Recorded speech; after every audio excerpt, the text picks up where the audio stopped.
Здравейте, приятели! В днешното видео аз искам да ви представя и да ви покажа как ще си направим сланина с подправки. Ето ни едно парче сланина, добре почистено. Ще нарежем така, че да можем да го сложим в кутия и да осолим. Ето аз съм си приготвила кутия. Тук ще сложим сланинката и сега предлагам да я нарежем на такива парченца, че да може да се побере в кутията. Режем на парченца и разбира се, после да е по-лесно за самото вкусяване. Мисля, че така е добре. Ето, скъпи приятели, нареждаме с кожичката нагоре. След малко ще направим. Приготвила съм си едра сол, но първо ще осолим. Ще държим така в сол 4-5 дена, след което ще направим с подправки. Ето, готови сме. Ето, прибираме в хладилника. И така, скъпи приятели, нашата сланинка е готова. Сега ще изчистим от солта и ще я измием, след което ще потушим добре.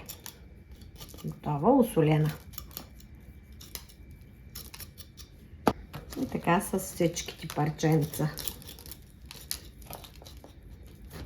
Тя се е поела от солта. Казахме, избиваме и подсушаваме.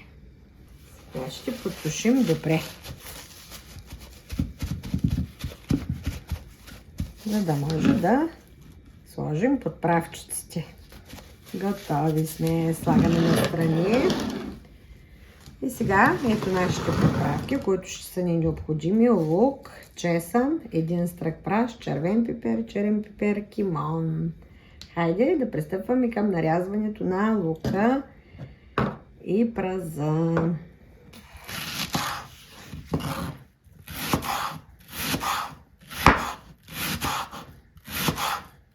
И така с всичкия праз. Така, слагаме в купичка и пристъпваме към нарязването и почистването първо и после нарязването и на лука.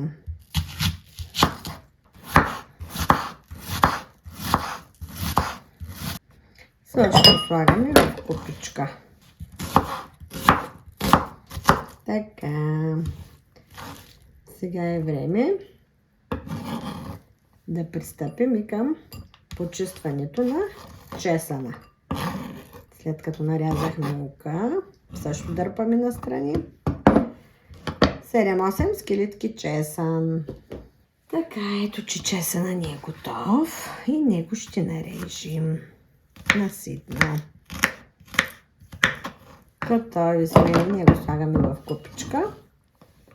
И сега вече пристъпваме към овкусяването на сланинката. Ето ги нашите продукти. Ето го нашето парченце. Първото взимаме една найлонка.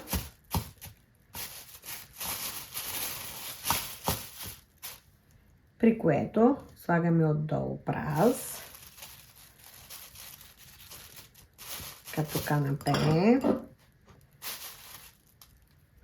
Така. След което червено пиперче, кимионче, черно пиперче. Ето вижте сланинката, слагам я и притискаме добре. След което отстрани също ще сложим от праза, да може навсякъде да има прашче. Като свием турбичката, да е пълно с подправки. Така. Също слагаме малко кимонче. Червено пиперче. Черно пиперче да не забравим. И отгоре също редим с прашче. И сега хубаво ще свием турбичката, за да могат подправките да отидат навсякъде.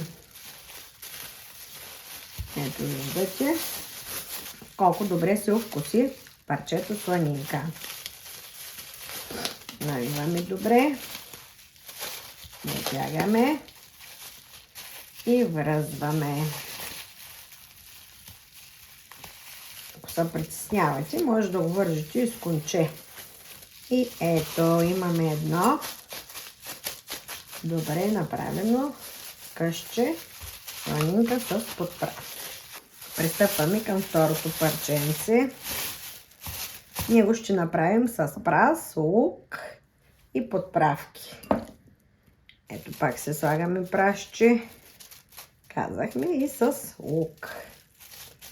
Така, скъпи приятели. Слагаме малко кимонче. Слагаме червено пиперче. И повтаряме процедурата. И черно пиперче. Хайде сега следващото парченце. Притискаме добре. Сега отстрани ще сложим подправките. То, за да може да си поеме от всички страни. Да се овкуси и то добре. И пак ще сложим прасче, пак лукче, след което отново от подправките. Малко кимонче, малко червено пиперче, после черно пиперче. И отново увиваме и притискаме добре. Ето, че сме готови. Той го махаме. Така, на третото ще добавим чесънче. И така, сега хайде да си вакуумираме тази овкусена сланинка.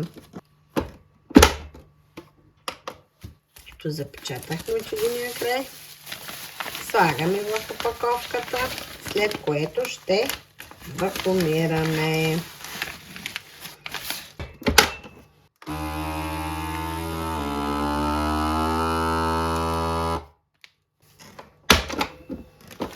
И ето, готови сме.